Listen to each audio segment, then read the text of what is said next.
Quelques heures à peine après la victoire de Jacques Villeneuve, les mordus cherchaient un moyen de faire durer les sensations fortes de cette époustouflante fin de course. Mais il a gagné un matin, puis c'était écœurant. Moi, j'ai eu très peur à la fin là, avec Schumacher. Là. Dans le dernier dépassement, j'ai eu très peur. Puis je suis assis bas dans mon divan, puis... Et en véritable amateur, ils sont venus ici, au musée Gilles Villeneuve à Berthierville, pour une sorte de pèlerinage dans ce lieu où les exploits du fils côtoient maintenant ceux du père. Je me suis levé de bonne heure ce matin pour regarder la course.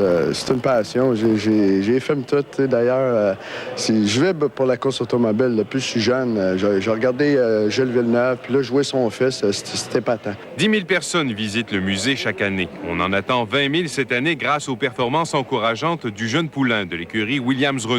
Bien, déjà, on est passablement heureux au musée des succès de Jacques. Puis évidemment, le musée en tire bénéfice et je pense que tout le monde est heureux là, des succès de Jacques. D'ailleurs, aujourd'hui, une soixantaine de fans de Jacques ont suivi la course à Québec et se sont embarqués dans un autobus pour venir ici. Depuis que Jacques est là puis qu'il excelle dans la Formule 1, là, ben, en tout cas, je pense qu'on va de plus en plus devenir amatrice. Oui, il va y avoir de plus en plus de monde aussi. On se doit de l'être, d'ailleurs. Le musée a déménagé ici en juin. Pendant que Jacques Villeneuve coursera sur la piste du circuit d'Imola en Italie dimanche prochain, on inaugurera officiellement ses locaux. On le voit, Jacques Villeneuve prend de plus en plus de place dans le musée qui porte le nom de son père. Et s'il connaît le succès qu'on lui prédit, il faudra agrandir ce musée encore une fois et très bientôt. Pierre Tremblay, Le Grand Journal à Berthierville.